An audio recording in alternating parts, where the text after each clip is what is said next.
Shri Gurun Dinataranam Vansha Kalpatarubhyascha Kripa Sindhubhya Evacha Patitanam Pavanebhyo Vaishnavebhyo Namo Namaha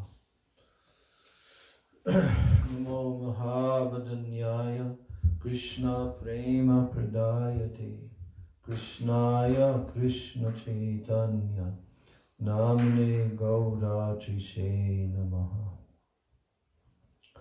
Nityanandam Namastubhyam Premananda Pradayane Kalo Kalmasha Nashaya Janava Pataye Namaha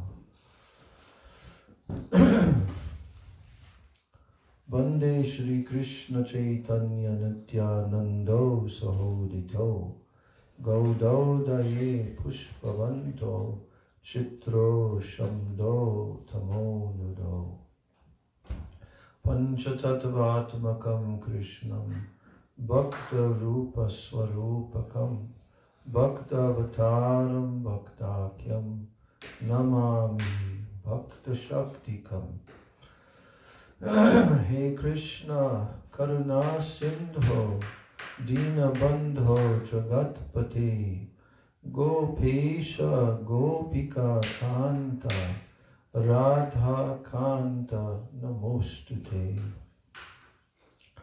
Tapta Kanchana Gaurangi Radhe Brindavaneshwari Vrishabhanu Sute Devi Pranamami Hari Priye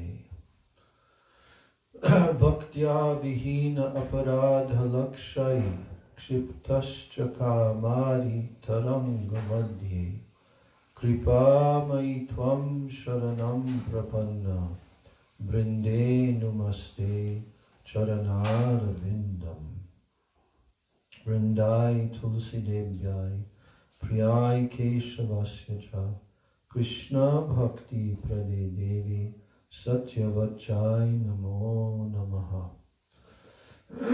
Shri Krishna Chaitanya Prabhu Nityananda Shri Advaita Gadadhar Shivas Adi Gaura Bhakta Vrinda Hare Krishna Krishna Krishna Hare Hare Hare Rama Rama Rama Hare Hare Hare Krishna Krishna Krishna Hare Hare Hare Rama Rama Rama Hare Hare.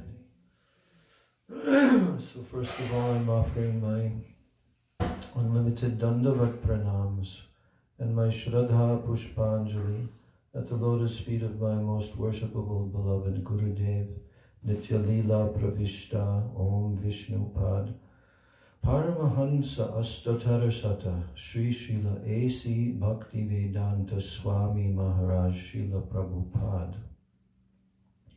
And then I'm offering my same unlimited Dandavat Pranams and my Shraddha Pushpanjali at the lotus feet of my most worshipable beloved Siksha Gurudevs, Nitya Lila Pravishta Om Vishnu Pad Paramahansa Astatarasata Sri Srila Bhakti Rakshak Sridhar Goswami Maharaj and Nitya Lila Pravishta Om Vishnu Pad Paramahansa Astotarasata Sri Srila Bhakti Vedanta Narayan Goswami Maharaj.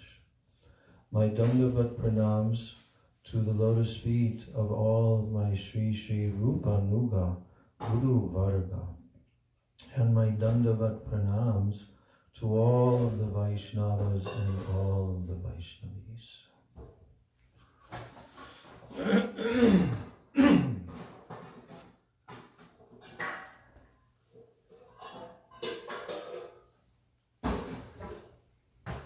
So, we are continuing with Srila Gurudev's introductory lectures that he gave in the end of 1996, beginning of 1997, when he went the first time to Australia. And these were compiled together in a book And what's the title of that book? Pinnacle of Devotion. Yes. Huh? Which one is Showers of Nectar? No. Sprinkles. Actually, Was that also Australia? the actual title, and that's good that you asked that question, because that was the actual first book that was put together on the road while we were with Gurudev, because he requested it, that we should make a book of his lectures that he was giving there in Australia. And then, so we did that. We, transcribed the lectures, and we started editing them, and we put it together. It was only printed in a kind of cheap printing, not a full book.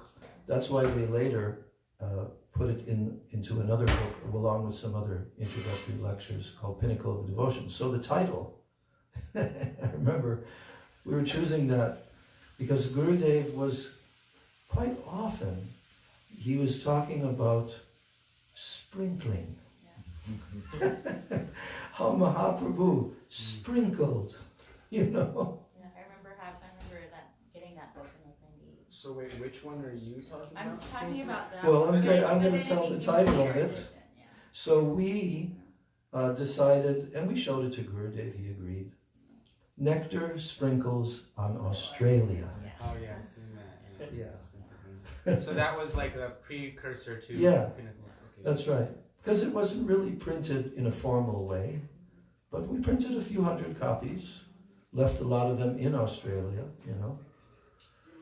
So, and I remember when Gurudev was talking, I don't think he had the correct exact English word. He was talking about when you're standing near to the ocean shore, right? And the waves are crashing, and you get sprinkled. But I was thinking that it would be more like mist, right? Ocean spray. Spray, mist, like that. Yes. And then there was also Nemi Maharaj's, classic seva that he did almost every day before Gurudev would lecture on the first tours and parikramas and stuff. And yeah, Gurudev would instruct him, you should now do kirtan, and he would play his violin, and he would chant Nama Om Vishnu Padaya and so forth. Jai Jai Shri Radha Govinda. One of Radha Govinda's sincere servants took the time to make some garlands. I wonder who that was.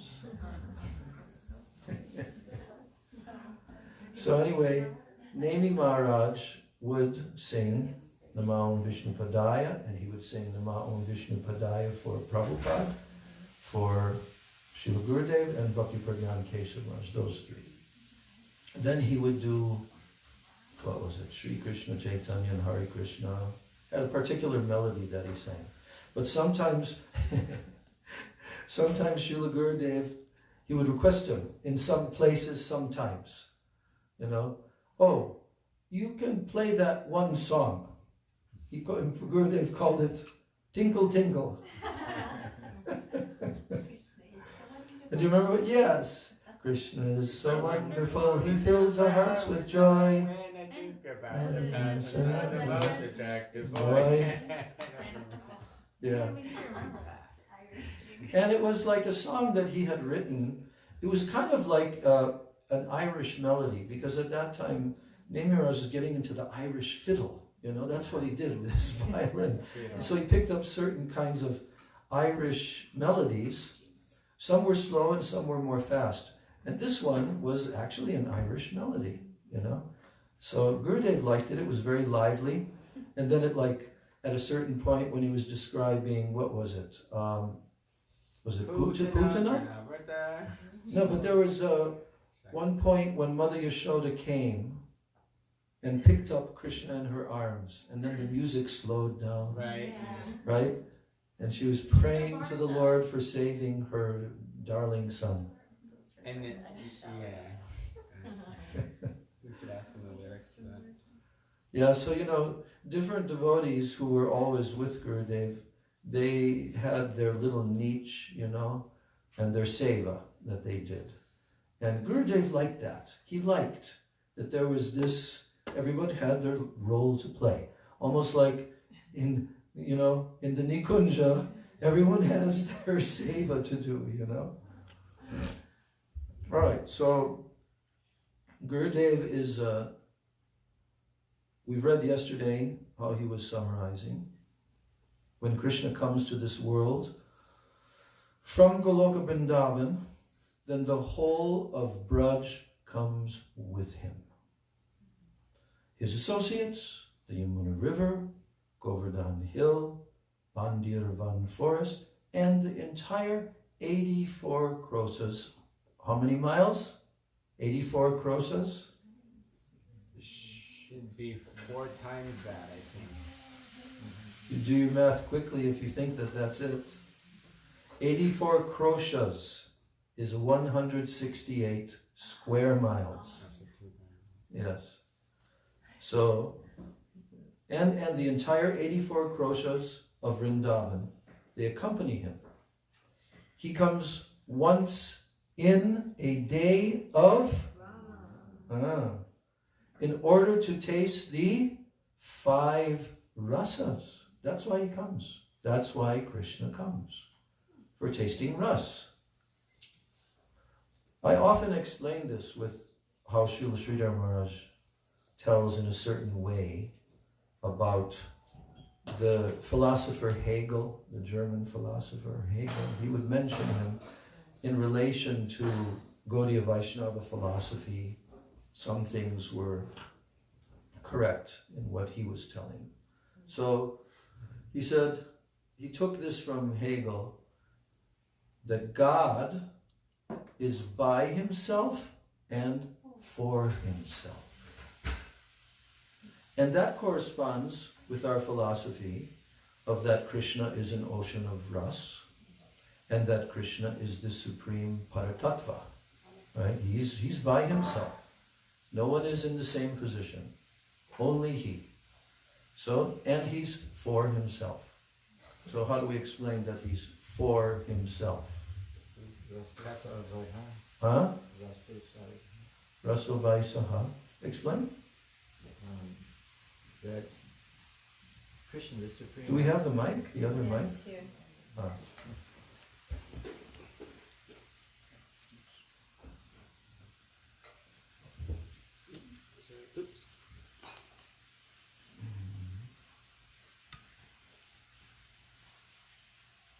The Supreme Turn it on. Krishna is Yeah. satisfied in himself, yet still he has a yearning to enjoy rasa. So, Why? Why does Krishna have a yearning to enjoy rasa? I otherwise, thought he's full in himself. but to be alone is not glorious, and so his Not glorious. no, because there's nothing. It's nirvishesh Brahman, as Gurudev would sometimes Oh, say. in that sense, okay. Yes. So he requires ras. He wants to taste. Actually, in Jaiva Dharma it says that the Supreme Absolute Truth has that one arising, isn't it? Called rising. Rises a desire to enjoy ras, and thus everything else happens. Although he has a desire, it becomes a Shakti that then fulfills that desire of enjoying ras. Okay. Now, when we say he's for himself, when we act in our lives, do we not act for ourselves? The things that we do? Yeah, this is our disease, though. That's okay. That's okay. But yet, the principle is that we act for ourselves naturally and for our extended self. Yes?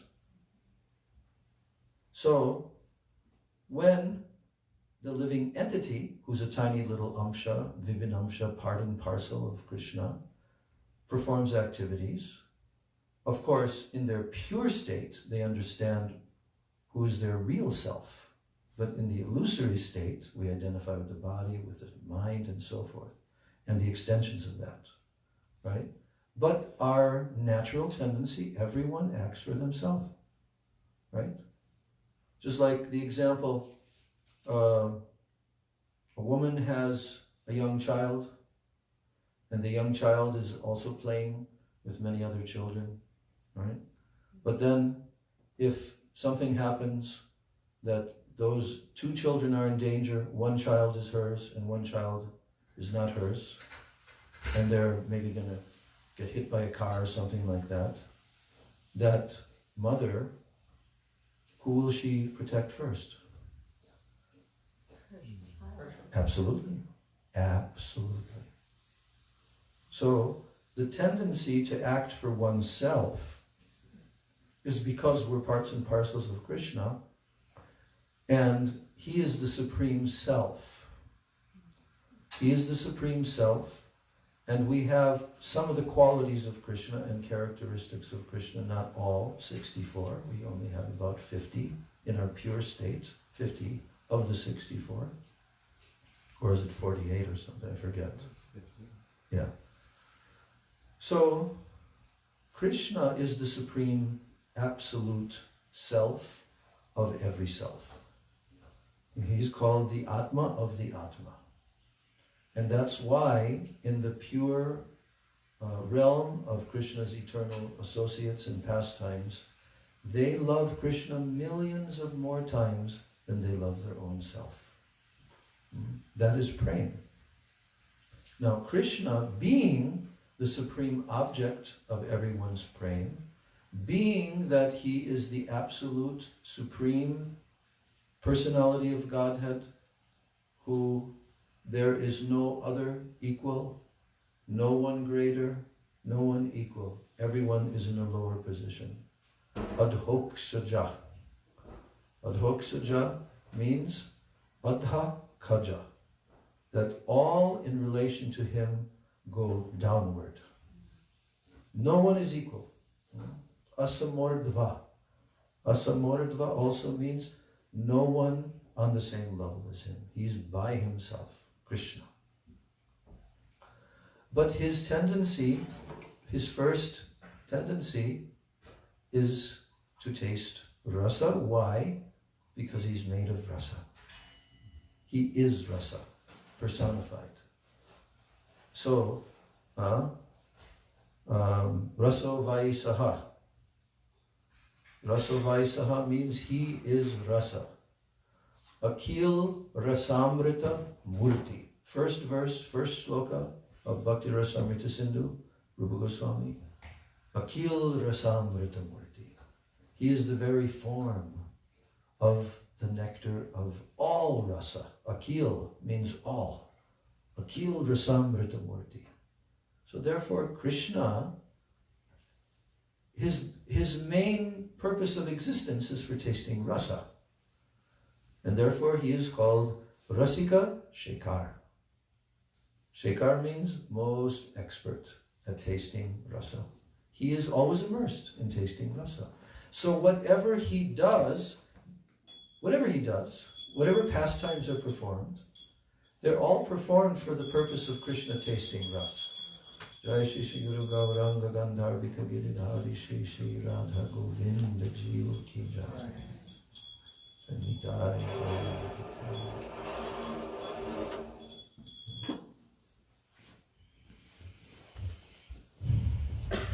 So, there's two shlokas which Srila Gurudev would often quote from, forgetting if it's from the 3rd or the 4th chapter of Adi Leela. Premras niryas korite asvadan. Premras niryas korite asvadan. Ragmarg bhakti loke korite pracharan. Rasika Shekhar Krishna Parama Karunya E Dui Hetu Hoite Ichar Udgama. E Dui. So, this is actually the shloka that Gurudev quoted when the GBC came to the final Vishwarup Mahotsav festival in Mathura, Math, in 1994. That was the last time they came. Gurudev was lecturing on that shloka. And he was giving such a wonderful explanation and trying to explain how Chaitanya Mahaprabhu's reason for descending is primarily to taste rasa, especially the three desires of Srimati, to taste her Unnata Ujjvala Prem. So this verse by Krishnadas Kaviraj, actually it's two verses, he's completely summarizing in these two verses why Krishna comes to this world. He himself personally. Yeah. Fourth chapter, okay. What verse? Text 15 and 16. Yeah. So, Prem Ras Niryas. That term means the essence of Prem Ras. Krishna wants to taste all the different prem. That's what Gurudev just said. He wants to taste all the five rasas. Shanta Dasya Sakya Vatsalya and Madhurya. Yes. And he comes once in a day of Brahma in order to taste the five rasas. Now when you go further into that chapter, then there's a whole discussion how Krishna is thinking that I want to make a display of my pastimes so spectacular, like a transcendental drama that the whole universe will be watching, right? Which even myself and the gopis will become completely astonished, right? And that's Krishna's Ras Leela specifically, is Ras Leela. No other Leela of any other avatar or incarnation or any can even come remotely close to that festival of rasa. So of course, everything that Krishna is doing in Braj is for tasting rasa, everything. All the five rasas, but especially Gopi Prem, Madhurya Rasa, and Unnata Ujjvala Rasa. So Krishna, because there's two things about Krishna, there's two qualities of Krishna that Krishna possesses. And because of those two qualities, he comes for two purposes. Dui hetu hoite ichar udgama. Two purposes he descends. First one, prem ras niryas korite asvadan. Asvadan means to taste. Tasting essence of prem ras. Niryas means the essence of prem ras. Yes? Prem ras niryas. And then the second thing that he does is what? Of what? Rag, Marg, Bhakti, Loke, Korite, Pracharan. So we know that the word prachar is used for preaching, but it also means broadcasting, you see. How is Krishna doing that? By descending. Rag, Marg, Bhakti, Loke, Korite, Pracharan.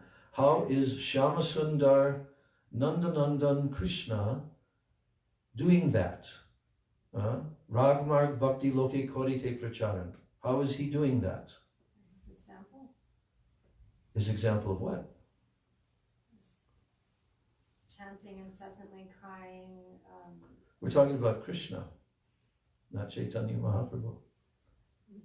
Isn't he inspiring the devotees to do it? The Rag Marga Bhakti is being performed by the devotees. What is Rag Marg Bhakti? I think In this context. The Braj Devis, I think the answer to this question is in that what's the ocean in a jar verse, the what you call it, what's that? He's not going to remember that fast, but the one Bhagavatam verse that says where it says Yaruvada Parisatsa Dovira. Oh, that one. That one. He's saying that because you're not talking about how you're talking about Krishna, so then I think the verse you're talking about is Krishna does it basically through his parshads, which means the Brajvasis, i.e. the Braj Devis, because after all, middle line of is that again, not coming that fast, but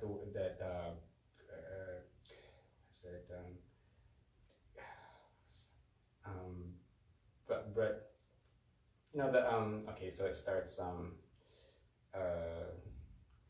Okay, wait. I'll give you some time. You can remember it. Here's the thing. Rasika Shekhar Krishna Parama Karunya A Dui Hetu. These two causes, Ichar Udgama, causes his desire to descend. Now, what are the two causes? The cause that Krishna wants to taste the essence of Prem Ras, and also Krishna wants to distribute and to broadcast Rag Marg Bhakti in this world, right? And there are two qualities that Krishna possesses that are causing this desire in him to appear. What are those two qualities of Krishna? First, Rasika Shekhar. The most supreme taster of ras is Krishna's nature. And because of that, he wants to descend to taste the essence of Prem Ras. The second one is that Krishna is Parama Karunyata, supremely merciful, Karunyata. Because that's his eternal nature, therefore he also wants to give mercy to the jivas, you see, in this world. So when Krishna descends, this is his causeless mercy. He's accomplishing two purposes, for himself and for others, for the jivas. So this is Krishnadas Kaviraj just explaining firstly in that chapter, he's firstly explaining how Krishna himself, he appears in this world for two purposes. And then, as the chapter moves on, he explains how Krishna in the form of Chaitanya Mahaprabhu is also appearing for those two purposes. Is Chaitanya Mahaprabhu not coming to taste the essence of Prem Ras? Is Chaitanya Mahaprabhu not coming to broadcast Rag Marg Bhakti in this world? Yes. But they do it in a different way. Krishna and his appearance as Mahaprabhu. As Krishna, he's the supreme enjoyer of tasting all ras. And by his displaying his unlimited rasa-filled Braj Leela pastimes, which then become recorded and broadcast to the whole world, he's experiencing the taste of the highest rasa in all of his leelas, especially with the Braja Gopis, which is the highest rasa, and especially Srimati Radhika. But also, he is broadcasting by his display of the leelas, and then recorded in Srimad Bhagavatam and so forth, and the books of the Goswamis, then that Rag Marg Bhakti, which means the Ragatmik devotees. Ragatmik means his eternal associates who possess Rag. That's also Rag Marg. But for the jivas, Krishna has not fully made that available to all the jivas because they have to be more qualified. Later on, because he's Parama Karunyata by nature, then he thinks, I have not fully distributed. And then he comes in the form of Chaitanya Mahaprabhu with the mood of audaryata, magnanimity. And he distributes that Krishna Prem that is being experienced by all of his eternal associates. And especially Anarpita Chirinchirat, Unnata Ujjvala Rasa. He comes for that. So it's necessary and essential, as Kaviraj Goswami is writing these verses, to do an analysis and to understand the purpose of the descent of the original Swayam Bhagavan Sri Krishna, and then his coming again shortly after as Sri Sachinandana Gaura Hari, with the golden color of Srimati Radharani. That's why he's called Gaura Hari. So in this way, Krishna comes. Now, then Gurudev says, although he enjoys these rasas, he still has 3 unfulfilled desires.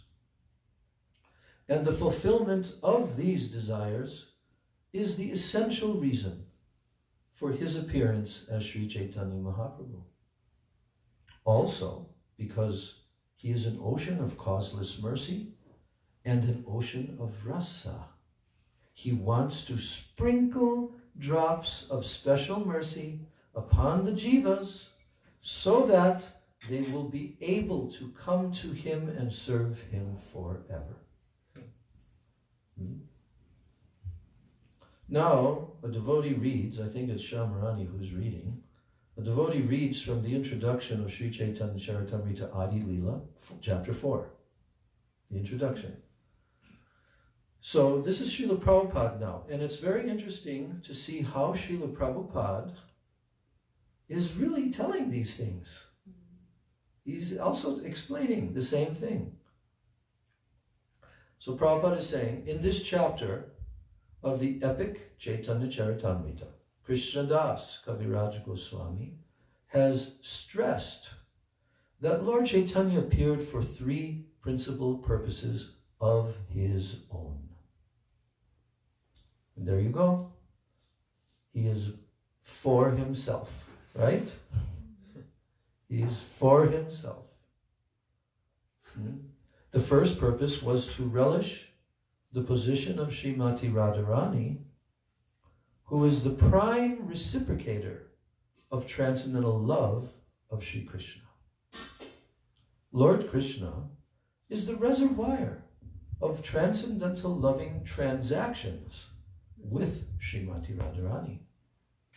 The subject of those loving transactions is the Lord himself. He's the subject. And Radharani is the object, or the abode of love, the ashraya.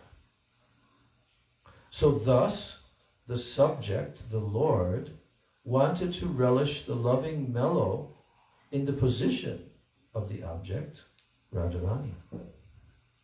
That's the first reason. Second reason for his appearance was to understand the transcendental mellow of himself.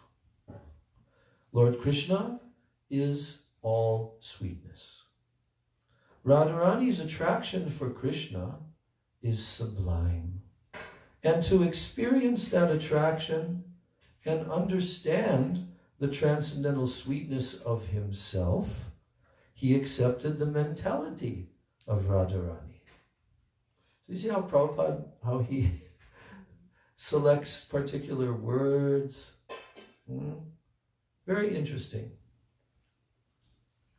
Then the third reason that Lord Chaitanya appeared was to enjoy the bliss tasted by Radharani. The Lord, Sri Krishna, thought that undoubtedly Radharani enjoyed his company, and he enjoyed the company of Radharani, but the exchange of transcendental mellow between the spiritual couple was more pleasing to Srimati Radharani than to Krishna. It's a problem, right? It kind of contests the Rasik Shekhar status that we just established. Is he really Rasik Shekhar? No, he is. But see, this is the whole point, is that in rasa, in the exchange of rasa, there's Vishay and Ashray. This is the whole principle of rasa. And if we study Nectar of Devotion, as from Prabhupada, we study Bhakti Rasamrita Sindhu, Bindu, how Gurudev gave, then we understand how there is a whole system of how rasa is combined together. There has to be various elements of rasa. It's a whole science. That's what Srila Rupa Goswami actually gave that had never been given before. This scientific explanation of rasa, which is shared between the hero and the heroine, the subject and the object, all of this. So, the third reason, yes, so Radharani felt more transcendental pleasure in the company of Krishna than he could understand without taking her position. He could not understand how she felt so much transcendental pleasure. I mean, there's many verses. Prabhupada is just summarizing here. He's giving an introduction to the chapter. But it's in those later verses, Kaviraj Goswami is telling how Krishna is thinking and how Krishna's mind is racing. Can you imagine? Krishna, who knows everything and is the supreme source of all knowledge, he can't quite grasp how Srimati Radharani is tasting more than him and enjoying more than him. The term is even used millions of times more. You see? So his mind races to try to understand that, to try to have that. Why does he want to do that? Because he's Rasika Shekhar. Yes. Without understanding that Krishna is Rasika Shekhar, you cannot understand this. This has to be clearly understood.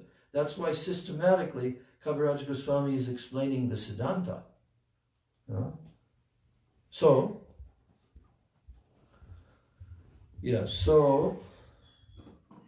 Radharani felt more transcendental pleasure in the company of Krishna than he could understand without taking her position. But for Sri Krishna to enjoy in the position of Srimati Radharani was impossible. Yeah. I'm sorry. Oh. Sorry. Oh. Can I do it behind the curtains or? I don't know. This is like the perfect Valentine's Day.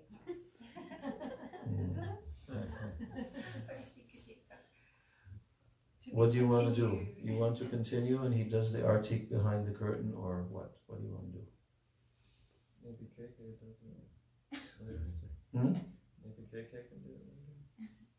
Or we can continue after Yeah, continue. whatever everybody else says. That's a hard decision. Can we continue after Arti? Can we have the artik, but just have it later? That's the thing. The time has come. Yeah. It looks like nobody can make the decision. Nobody is volunteering. Yes, we should continue and then have the artik behind the curtain. No one is volunteering that. And no one is volunteering. I think 3 of us said RT and then continue after. Yeah, there's a few, but there's no consensus. So that means everyone is very confused. They can't make the decision. Anyway, I'm very happy to continue after the artik, but I know that some devotees might have. Behind the curtains, so because you're in a flow, and then everybody's going to get in a different. Yeah, place. but then that stifles someone's happiness of doing the artik and the kirtan and all that. I've seen it done in many mats in Vrindavan, that with the speaker is. Oh yeah, this is done very often. I'm not saying. Yeah, no, that's a fact. Yeah, let's continue. They would just do the So everyone has made a decision, it looks like. Okay, yeah, you can do behind the curtain this time. And we're not saying that this is going to be the regular. Yeah, okay. Okay, now, so again, I'm reading this. Radharani felt more transcendental pleasure in the company of Krishna than he could understand without taking her position. But for Sri Krishna to enjoy in the position of Srimati Radharani was impossible. Now, can that really be a fact? That something's impossible for Krishna? Is it? Can we really conclude that something would be impossible for Krishna? I don't know. That bewilders me. I think that nothing is impossible for Krishna. And we sing that song every day, Krishna Deva Vavantam Vande. And then what's that verse? Yeah, Agatana Gatana Patiyasi. That what is impossible, he has the ability to make it possible. So let's see what happens if something that's impossible for Krishna can become possible. So he could not understand without taking her position. For Sri Krishna to enjoy the position of Srimati Radharani was impossible because that position was completely foreign to him. That's so cute. It's foreign to Krishna. Huh? Now, why is it? Because Krishna is the transcendental male. He is the male. And Srimati Radhika is the transcendental female. Therefore, to know the transcendental pleasure of loving Krishna, Lord Krishna himself appeared as Lord Chaitanya, accepting the emotions and the bodily luster of Srimati Radharani. Two things you have to understand: Bhav and Kanti. Emotions, Prabhupada is saying Bhav, and Kanti, her golden complexion. He took that. Why golden complexion is necessary for Krishna to take her golden complexion? Why is that necessary? Why can't he just come in his normal? He can take her bhavs. Because he wouldn't be able to tolerate it as himself. That's like the armor, right? To tolerate what? The pain of her, the intensity of her moods and separation. Doesn't she protect him like an armor in her kanti? Gurudev told us that her complexion, was her protection. Yeah, Gurudev told us that. That's true. But still,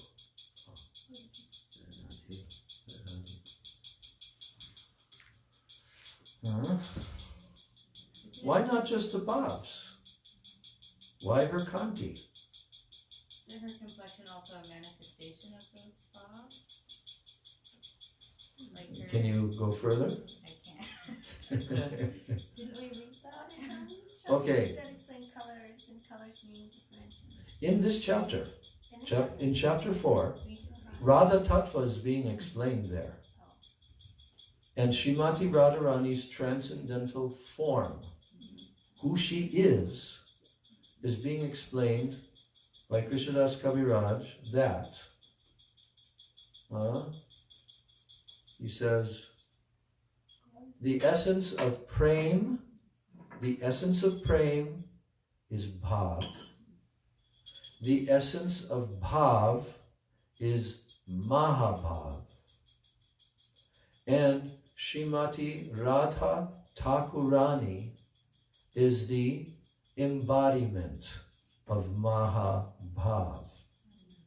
When we say that Krishna is Akhil Rasamrita Murti, that he is the embodiment of all rasa, then Srimati Radhika is the embodiment of Mahabhav. She is made of that. This is way beyond any mortal being in this world or any poet or anyone to imagine this tattva. And as a very nice little pastime, where Srila Gurudev, in walking on a sidewalk in Philippines, I think I told this before, just near our temple, there was a slab of cement that had been laid a day before or something, and somebody wrote in the cement before it hardened, they wrote, "God is love." And then Gurudev, he saw that. He stopped, and he looked at that. And we're standing around him. And then he said, "Yes, this is true. God is love." And then he said, "And love is God." Now from the Siddhanta, the Gaudiya Vaishnava Siddhanta, what will that mean in the true essence of this truth, this tattva? What will it mean to a topmost Vraj-rasik Vaishnava that God is love? It will mean that Krishna is an ocean of rasa. And Radha is love personified. So Krishna's form is made of ras. That's why he always wants to taste ras. That's what he does, because he's made of ras. And Srimati Radhika is made, her form is made of Mahabhav. Her golden color is her Mahabhav. Therefore, there's also that pastime that we've heard, that Srimati Radhika,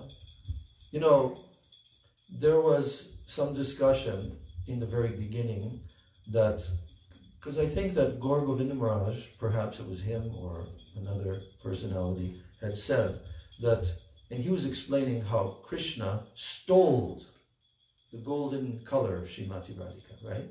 Because Krishna is the greatest thief. Is he not the greatest thief? And is there anything that will be beyond the grasp of Krishna if he wants to have that thing? Srila Sridhar Maharaj says he will somehow enter. If he wants to take your heart, Krishna, he will enter very stealthily, like a thief.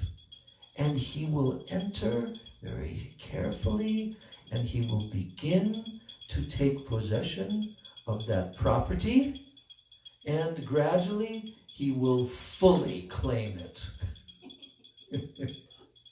So, Krishna is a thief. So sometimes it's told that Krishna, because he made that decision that I have to become Radha. That's the only way that I'll be able to understand how, and experience actually, not just understand, but experience what she's experiencing. Huh? So I'll have to become her. I'll have to become her. I'll have to take her position. So sometimes it's explained that Krishna stealthily came and stole Srimati Radhika's Kanti and Bhav, right? But when Gurudev heard that, what do you think he said? Nobody can steal from her. That she's not going to be empty. She'll still retain her bhav. You can steal it, but you can't. No, but even the stealing was not approved by Gurudev. You know why? You know why? Why would Gurudev not approve that Krishna will succeed to steal illegally the Bhav and Kanti of Srimati Radhika? Does she want to give whatever he wants? She's more powerful. No. This is not the mood of the gopis. That Krishna will be able to plunder Srimati Radharani. Huh? No. Gurudev said, no. Krishna had to come in a very submissive and humble and begging mood. See, that's the mood of our Guru Parampara, you see? And so Gurudev was explaining that Srimati Radhika was very pleased by Krishna's submissive mood, right? But then Radhika told, but, oh, my Pran Priyatama, you don't know. You have no idea what you will be entering into. I know. And I know that you will be completely, what's it called? Like a storm comes and just wrecks everything in its path, you know? Yeah. And you will be thrown to the ground 1,000 million times. And I cannot tolerate that your beautiful, sweet Sham body, it will be covered always by the dust. Therefore, I am covering you completely with my golden color.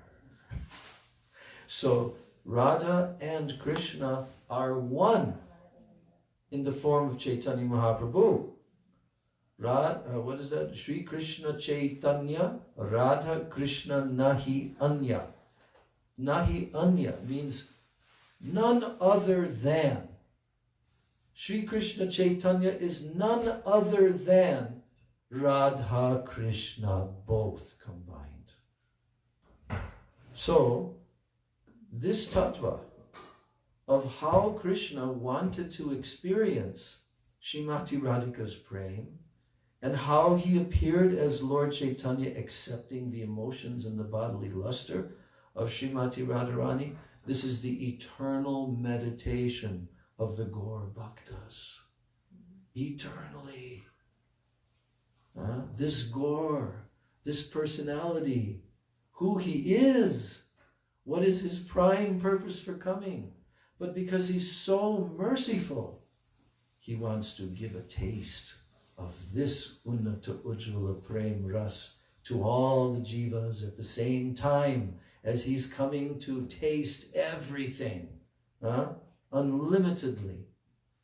No other religion or philosophical conception can even remotely come up with some idea of God like this, you know?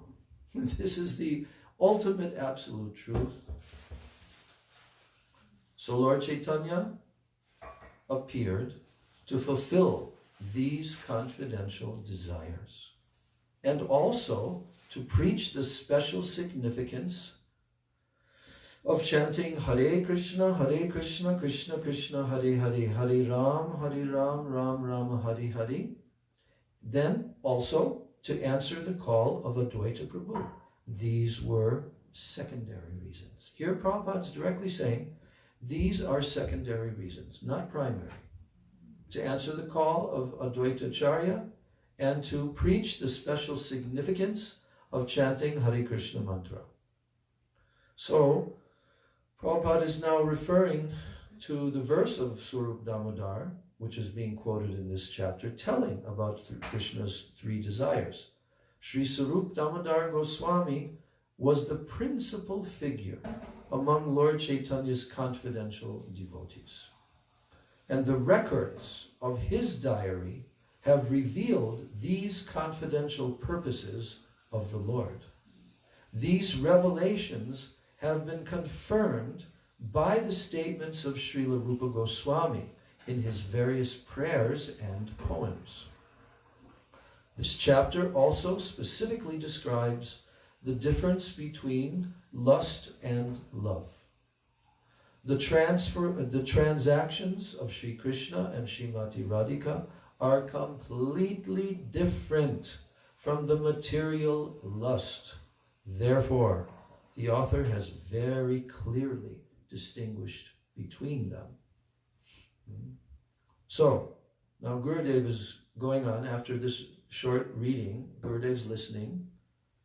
And then he says, while Sri Krishna was considering how to fulfill his desires, then the time came in the Kali Yuga to preach the Yuga Dharma. So it was a time thing.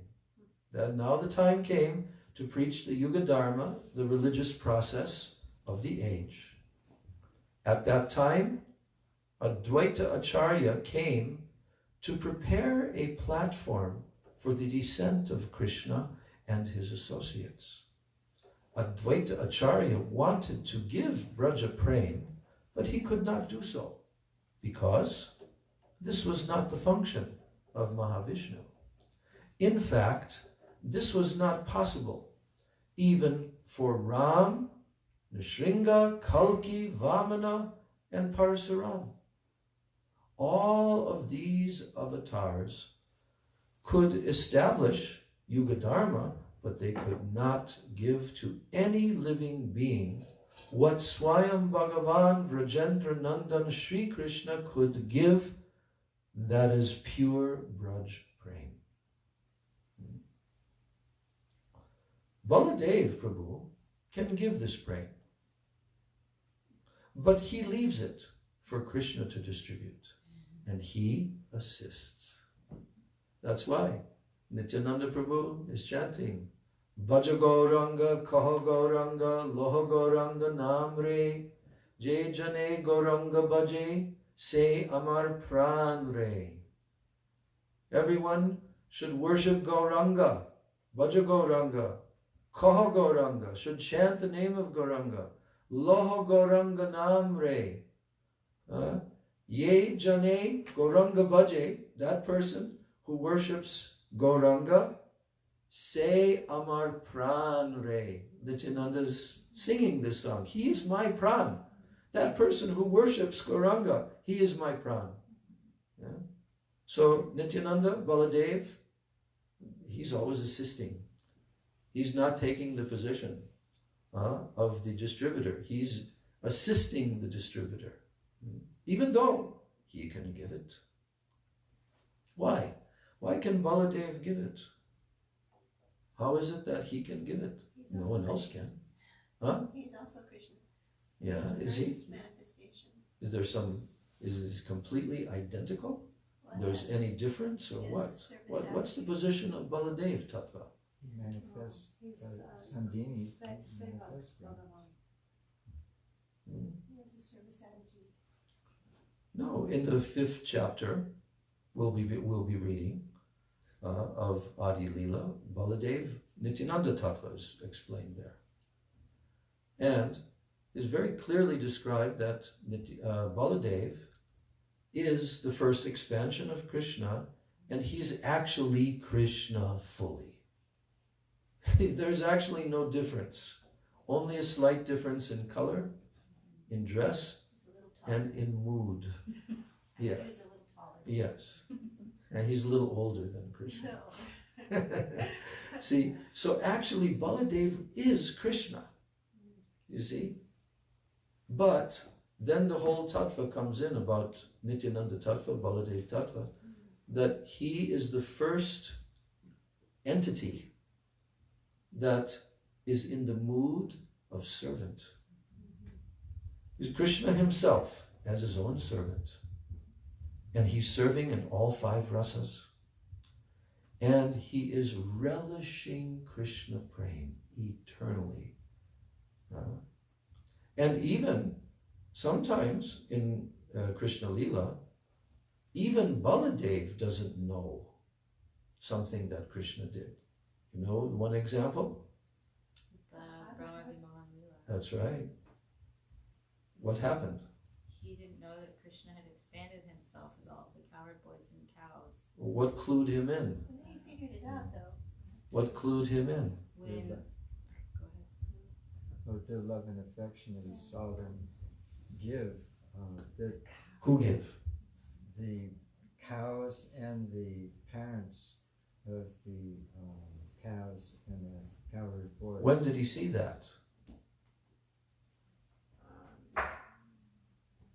After a year, he saw that. Yes. It was a year later. He saw that the cows, not the baby cows, but the second generation, The first generation cows that were born a year before yeah, were more. were already grown up.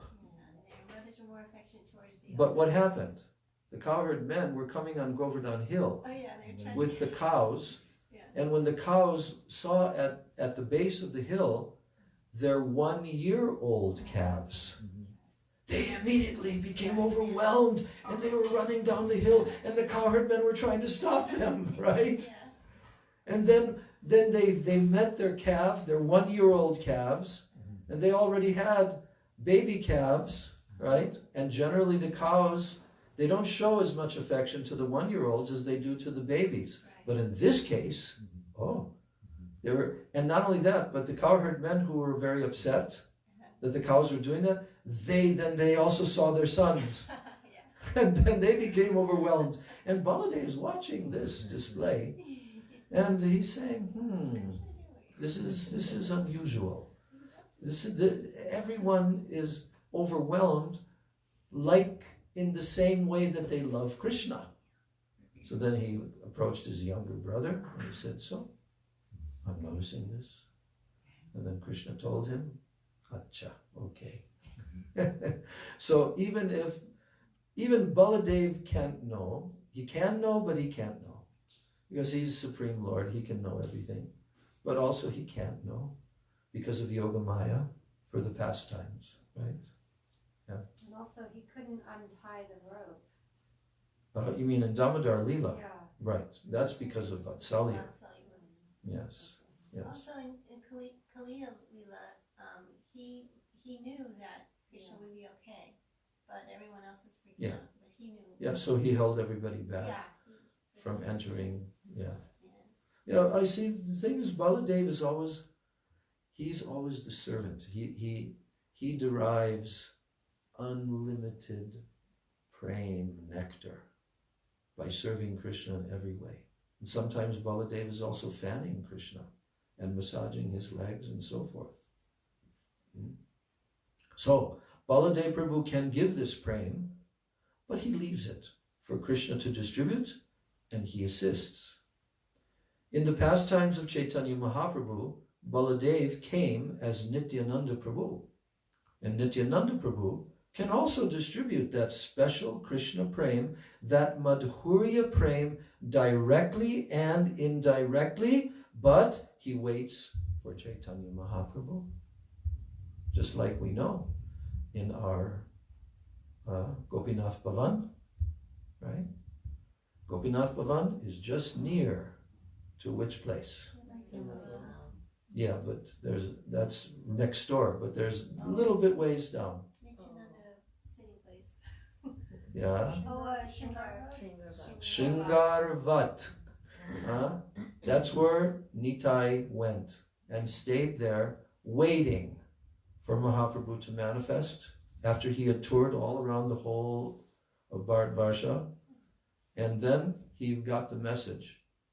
You're a master. Kanaya is now. You're Kanaya. He has now appeared in Navadvip. It was an aerial voice. Right, and that was right at the very beginning, not long after Mahaprabhu came back from, what's the place? No. He came back from when he was younger, and he took the ashes of his father to Gaya, right. And he met Ishwara Puripad, and then the transformations happened, and when he returned to Navadvip, then everything was everyone was noticing his change, and so he was beginning the Sankirtan movement, but he did not feel complete yet because his brother had not yet come. So then one day he he had a dream of a chariot and had a flag on it, and what was it? Baladev's emblem, which is a palm tree. Right, yes. Right, and a great personality. So he told all of his associates, a very great personality has arrived in Navadvip. Go and find him. So they went and they looked everywhere. And they came back to Mahaprabhu. No, we haven't found him. And then Mahaprabhu smiled, and then he began to walk. They all followed along with him. And they walked all the way down where there's actually a road to this very day. And they went to which place? That temple No. right by ISKCON Mayapur. There's Whose that house? bridge. Somebody's Chandrasekhar. house. Not Chandrasekhar, no. Raghunandan's house? Somebody's No. house. I'm trying to remember also. That's why I'm... Oh, near. It was. It's before you come to Ishodhyan, because that place is in Ishodhyan, which means the garden of the Lord. So that very place, there was a house of, okay, I can't remember, but right now it's a Gaudiya Math. Yes, Nandanacharya. Nandan Acharya. Yeah. Yeah, okay, Nandan Acharya, right? Here's something. And so then Mahaprabhu entered into the courtyard of that house with his associates. And they all saw this effulgent personality sitting there in the courtyard, right?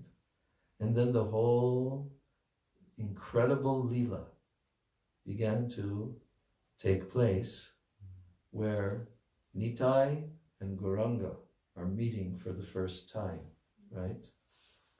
And I can't remember quite the sequence, but someone chanted a verse. I think it was... Nitai was in trance. Yeah, he was in And trance. total avadut, like Yeah. sadhu, Okay. covered in, yeah. Give it a mic. No. Yeah. Because I want the people Did I to say hear. it wrong? No, just go ahead. Yeah, Nitai was in trance. yeah.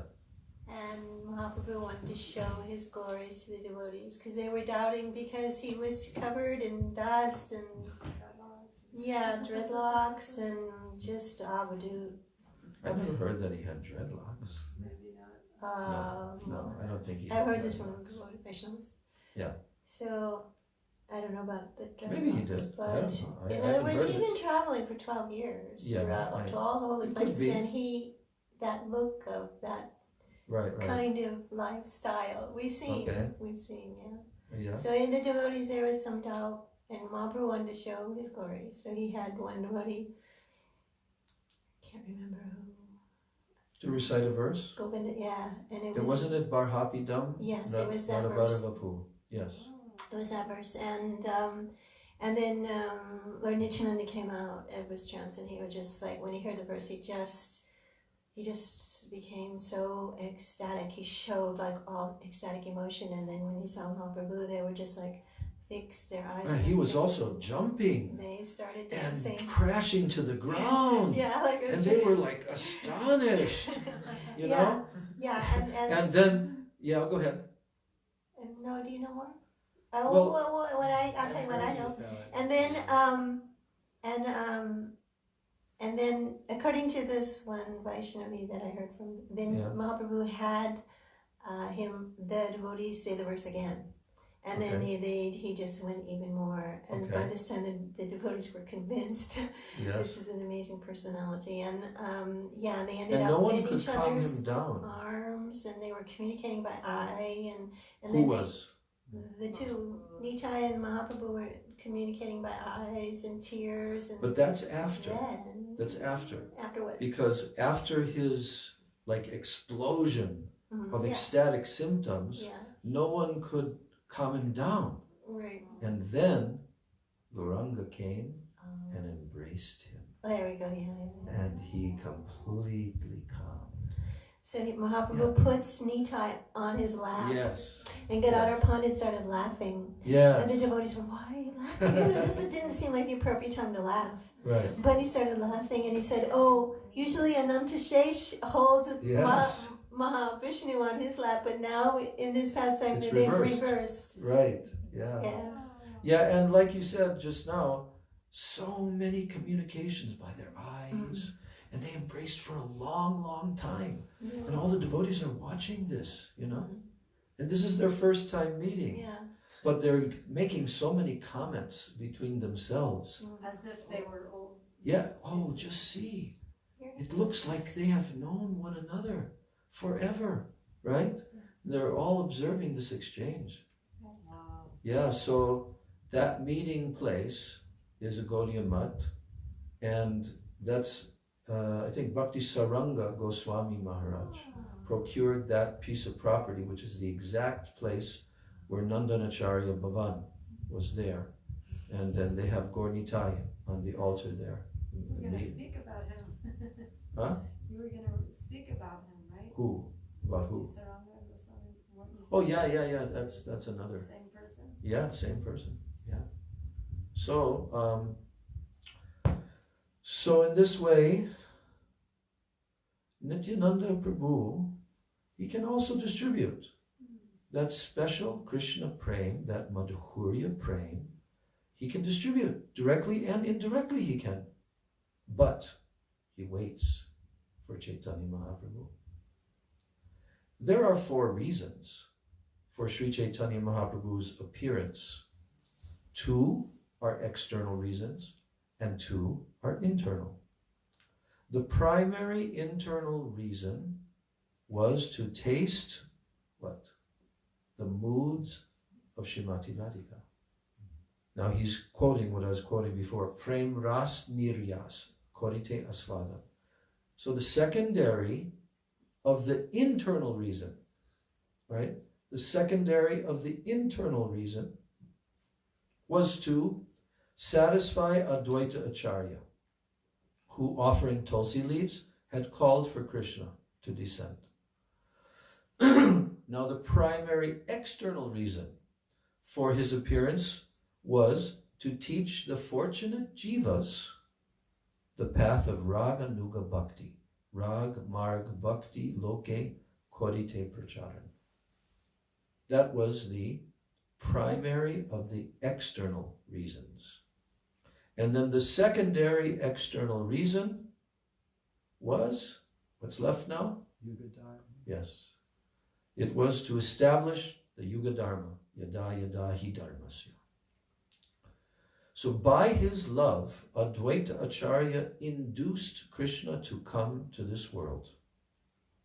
If a pure devotee takes the soft leaves of tulsi with a manjari in the middle and offers it to Sri Krishna while weeping and praying to him, Krishna will not be able to refuse that devotee. He will have to leave Goloka Vrindavan and at once come to him. So to inspire Krishna to hear us, it is therefore necessary that we also worship Tulsi daily, as Advaita Acharya has done.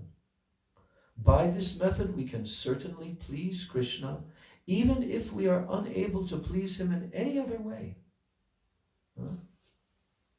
By this method, Sri Chaitanya Mahaprabhu and Sri Nityananda Prabhu and all their associates will enter our hearts. So as mentioned above, Chaitanya Mahaprabhu, Sachinandana Gaurahari, is Krishna himself. And Nityananda is Baladev Prabhu. Through some kirtan, which is the Yuga Dharma, Mahaprabhu bestowed praying upon all types of living entities. In fact, even Krishna could not have induced the forest inhabitants to chant and dance as Chaitanya Mahaprabhu did. Serpents, elephants, tigers, she-goats. Everyone became inspired by Sri Chaitanya Mahaprabhu. And Sri Chaitanya Mahaprabhu sang, Krishna, Krishna, Krishna, Krishna, Krishna, Krishna, Krishna, Hey. Krishna, Krishna, Krishna, Krishna, Krishna, Krishna, Raksha Mam. Krishna, Krishna, Krishna, Krishna, Krishna, Krishna, Pahi Mam. Rama, Raghava, Rama, Raghava, Rama, Raghava, Raksha Mam. Krishna, Keshava, Krishna, Keshava, Krishna, Keshava, Pahi Mam. Weeping and sometimes rolling on the ground as he sang, Mahaprabhu was not in his external consciousness. Overwhelmed, all the animals creepers and trees began to chant along with him, even trees. After receiving Chaitanya Mahaprabhu's mercy, they all developed intense affection for Krishna. I remember, because when I joined, the Krishna book had just recently come. And in the introductory pages is this verse, right? And we used to sing it on some kirtan on the streets. I remember. And we'd all sing, Krishna, Krishna, Krishna, Krishna, Krishna, Krishna, Krishna. Hey!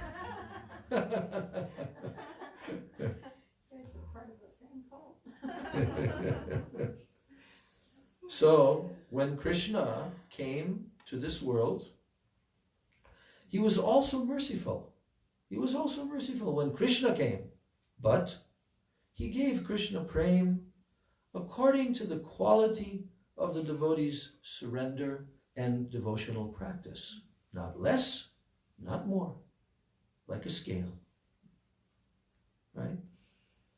Yeyata mam prapadyante tam stataiva vajamyaham mama vartmana vartante manushya partha sarvasha. Bhagavad Gita 4:11. As all surrender unto me, I reward them accordingly.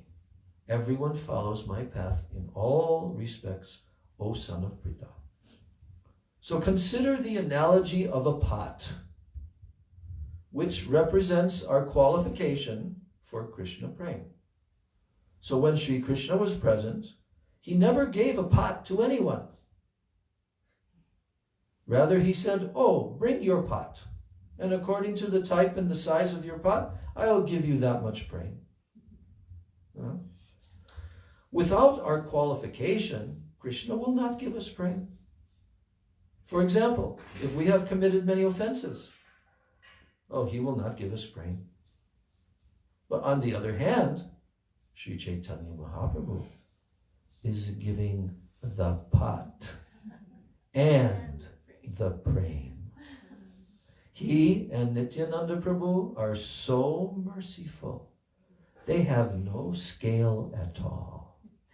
Because Chaitanya Mahaprabhu, Sachinandana Gaurhari, is the son of Sachi Devi. He says, he is so magnanimous. Why? Because he's the son of Sachi Devi, and Sachi Devi is the mother of the universe, and she's so, magnanimous. So therefore, Sachinandan, he is so magnanimous that whoever comes to him receives his mercy. Without a scale, he says, come on. Do you have a pot? No, I have no pot. No qualification. Oh, all right then. I will give you the pot and also this nectar, Krishna prem. So Sri Chaitanya Mahaprabhu gave prem lavishly. But this is only one of the external reasons for his appearance. The internal cause for Krishna's descent as Sri Chaitanya Mahaprabhu was to relish the three moods of Srimati Radhika, which only she can taste. He borrowed, here is describing, he didn't steal, he borrowed her intrinsic mood and beauty, and he became Tadatma, with meaning one in heart with her. Tadatma. To further understand the meaning of Tadatma, let us consider this analogy. When iron is placed in fire, then it can burn. Iron does not burn. Only fire has this power. But when placed in fire, the iron becomes one in quality with it and can also burn. Likewise, Sri Krishna became Tadatma with Srimati Radhika and forgot that he is Krishna. This is the thing. Gaur Govinda Maharaj he made a point back while he was still present here, which was a little bit disturbing to some of the ISKCON leaders. Because Gaur Govinda Maharaj understood all these tattvas, Gaur tattva. And he said, no, you should not put a peacock feather on Gauranga Mahaprabhu. No. Why? Why should you not put a peacock feather on Gauranga Mahaprabhu? In the beginning, Prabhupada didn't really make anything about it. Why? Because he wants everyone to know that Krishna is Supreme Personality of Godhead and Chaitanya Mahaprabhu is that same Krishna. So he, from the point of view of tattva, he was encouraging the devotees to see. That's why he even allowed Sita, Ram, Lakshman, Hanuman to be installed in, Bombay temple. Why? To encourage everyone to understand Krishna is the Swayam Bhagavan, and these are his expansions. So by tattva like that, right? But by rasa, then the devotee understands, oh, Mahaprabhu, he does not want to remember that he's Krishna. And when anyone would ever address him, oh, you are Krishna, you are the Supreme Lord, what would he do? He'd block his ears, or he'd run and take bath in the Ganga. Because his lila was being impeded by that. Because he's Krishna, but he's tadatma with Radhika. He forgets completely his role as Krishna. So, this is important to understand. So when Chaitanya Mahaprabhu met Rai Ramananda at Godavari, he learned Rasa Tattva from him. Why would Mahaprabhu have to learn Rasa Tattva from Rai Ramananda? First of all, he's Krishna, and we just heard that now he's actually Radha, completely tadatma with her. So why would he have to learn Rasa Tattva from Ramananda Rai? Vishaka is assisting him in reminding him of Radha's roots. Mahaprabhu had a mission to search out this personality, Ramananda Rai, because Mahaprabhu needed to hear from the personality, as you just said, but who knew everything. Because why? Because Mahaprabhu is on a journey in the ocean of Radha Bhav and Radha, how to navigate. So he wanted to know two things when he met Ramananda Rai. What is the ultimate sadhya? What is the ultimate? He didn't come to hear anything other than that. What is the ultimate sadhya? The goal, the ultimate attainment. And what is the process, the sadhana by which it can be attained? Mahaprabhu wants to know, how can I fully attain that ultimate goal? Srimati Radhika's prem, everything. So Rai Ramananda Samvad is topmost in Chaitanya Charitamrita. And Srila Sridhar Maharaj said, Mahaprabhu in his sannyas lila was also acting for the benefit of the jivas, and he was demonstrating by coming to Rai Ramananda that in order to attain entrance into the Nikunja pastimes of Krishna, Radha, and the whole realm of Braja, Gopi Prem, Unnata Ujjvala Rasa, one will have to have a Siksha Guru. You see? A Rasik Siksha Guru. Braj Rasik.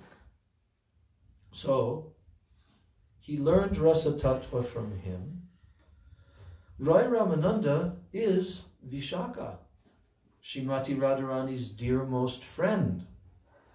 And Chaitanya Mahaprabhu is Krishna. Krishna, in the form of Sri Chaitanya, made Srimati Vishaka Devi his guru in order to assist him fully to develop the mood of Radhika. Then Krishna, as Chaitanya Mahaprabhu, manifested his form in front of Ramananda Roy as what? Mahabhav Rasaraj Swarup. And without accepting Vishaka as his guru, this would not have been possible. So after meeting Rai Ramananda, Mahaprabhu returned to the Gambhira at Jagannath Puri, where he was able to fulfill his desire to taste the three moods of Srimati Radhika. He is therefore very grateful to Vishaka and also to Lalita, who appeared in this world as Sri Sarup Damodar. Without their help, he cannot taste these three moods of Radhika. So we'll end the reading today there, and tomorrow we'll continue. Yeah, tomorrow there's very, very interesting what we'll read tomorrow. I remember when Gurudev was giving these lectures, so amazing. And many devotees came. Many devotees came. I was there, Maharaj, also. I was there in Australia that year. Oh, you were there? Yeah, but it was so much information. Now it makes so much more sense. Mm-hmm. But at the time, I was like so new and so much information, I got a little lost. Now it's becoming a little bit clearer. Yeah, it's nice to review it so many years later, and to see how artfully and expertly, in a very, you can see it's very simple language, and this is really subtle. Yeah, so much is there. Katha and Yeah. So we'll continue tomorrow.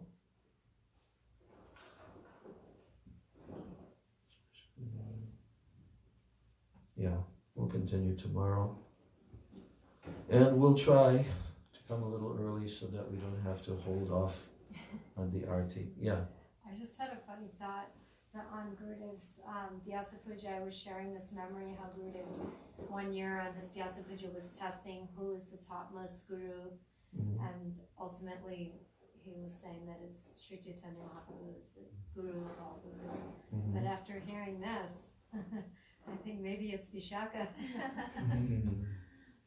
But isn't it at the end, Ramananda Roy, he himself was bewildered when Mahaprabhu showed. He was, that's true. Ramananda Roy was lost. But you know, there's actually a lecture that was shared by the Gaur Govinda Maharaj disciples in the year when Pran and I went to Malaysia, that 1995, 95.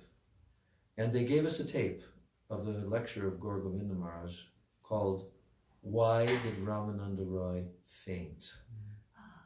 And that's quite an amazing lecture. It's been turned into one of his books, one of his books. Huh? The Rasaraj Mahabhav Swarup that only Ramananda saw at the end of that. But there's a number of subtle points why he fainted, So, because Vishaka has seen Srimati Radhika's form, Krishna's form, right? But how he actually, anyway, I'm giving it away. But how Krishna came in and how Krishna took that form of Srimati Radhika and the golden color and all of that. That's something that Vishaka had not witnessed. And this is why Ramananda Roy fainted. But you have to hear the full explanation. So is there a book from Gaur Govinda Maharaj? You said there's a book? Yeah, I think it's in the book called Embankment of Separation. Embankment of Separation. But there's another book also called Mathura meets Vrindavan. And that's also a collection of these very rustic lectures that he gave. It's a more thick book. Embankment of Separation is not so thick. But that's what they were producing. The Gaur Govinda Maharaj disciples were actually producing that book, Embankment of Separation, in 1995, when I was there in Malaysia. Yeah? And then it was actually completed there before we left Malaysia to go to be with Gurudev in Kartik of 1995. Govinda Maharaj was still there in 1995. That's right. And that's why I made a resolution, because I was quite astonished at what he was giving and how he was giving in the ISKCON institution as a Prabhupada disciple. He was giving what Gurudev wanted to give, but they were not accepting. So I was thinking, this is very interesting. Because when I started to understand how he is topmost level Rasik Vaishnava, and then I said, oh, I have to go and meet him. But within a few months, then I got the message from Prabhupada that he had departed. You know? You mentioned that resolution before. Yeah, and so in February, on Srila Bhaktisiddhanta Saraswati Thakur's appearance day, 1996. Wow. 1996. Yeah. So, but like I said, he had been talking about the Prem Yuga. The Gaur Govinda Maharaj disciples talked about this a lot. They said, yeah, Gaur Govinda Maharaj keeps on mentioning Prem Yuga will come in 1996. He specifically said. And then he also said the Acharya will manifest in 1996. He was saying this like a year before. Self-manifested Acharya. And all the Gaur Govinda Maharaj disciples were thinking, oh, that's Gaur Govinda Maharaj. He's talking about how the Acharya will manifest and everything. But they had no idea that actually he would depart. And then Gurudev, within a couple of months, Gurudev would manifest on the world stage as the world Acharya, you know? The same year, they Yeah. departed and Gurudev came. And it was Prabhupada's centennial year. It was also Prabhupada's Wow. 100th anniversary centennial year when Gurudev Really came. amazing. It really is, Yeah. you know? Really. It's really amazing how, Krishna arranged all these timings, because that was February, late February when he departed. Around Gorpani time. Yeah, just before Gaur Purnima. Yeah. And then March, April, He started traveling in May. May. Yeah, March, April, May. I think he came here, it was still May when he came. It was? Always cold. Yeah. Might have been Okay, it might have been the very end of May or early June. or beginning of June, Yeah. right? But he left in May, I think in early May, and first went to Europe. He went to Holland and to England. So the first, maybe, 3 weeks or something, he was there. Then he came to Houston. That was another week, I think, in Houston. Then he came here to LA. So it was like the end of May or beginning of June. It was still May, it was cold. Yeah, it was. I remember. It was somewhat cold. Still cold. Right. And they would make the festival in May because for a few years because that's when he first came. Yeah. And then everyone suddenly decided, well, if we make it in June, it'll be a little warmer. Yeah. A little So bit they warmer. went like 2 weeks ahead or something Yeah. to the middle of June. Yeah. Even then, sometimes it was a bit cold. It was always cold. Yeah. Okay. Jai Shri Gauranga Mahaprabhu ki jai, Shri Gurudev ki jai, Shri Rupanuga Guru Varga ki jai, Gaur Premanande. Hare Krishna, Krishna Krishna, Hare Hare, Hare Rama, Rama Rama, Hare Hare. Hare Krishna, Krishna Krishna, Hare Hare, Hare Rama, Rama Rama, Hare Hare. Hare Krishna, Krishna Krishna, Hare Hare.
Rama Rama Hare Hare, Hare Krishna Krishna, Krishna Krishna Hare Hare, Hare Rama Rama, Rama Rama Hare Hare. Jaya Sachidananda Jaya Gaura Hari, Sachidananda Jaya Gaura Hari,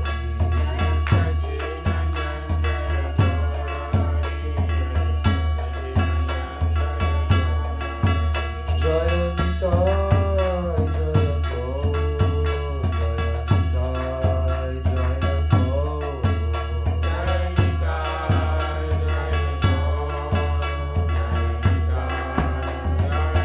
Gaur, Nitai Gaur Hari Bol, Hari Bol, Hari Bol, Hari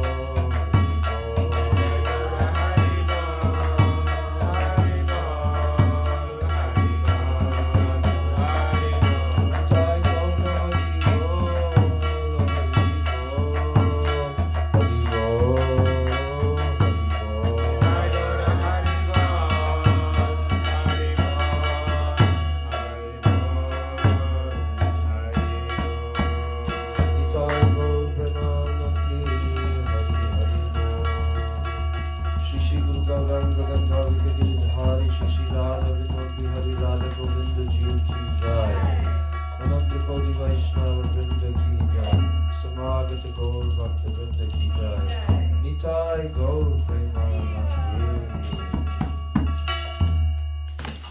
Vansha Kalpajanurashtra Kripa Sindhu Bevacha Patitanam Pavanebhyo Vaishnavibhyo Vrindai Tulsi Devai Priyai Keshavasya Cha Krishna Bhakti Prade Devi Satyavachai Namo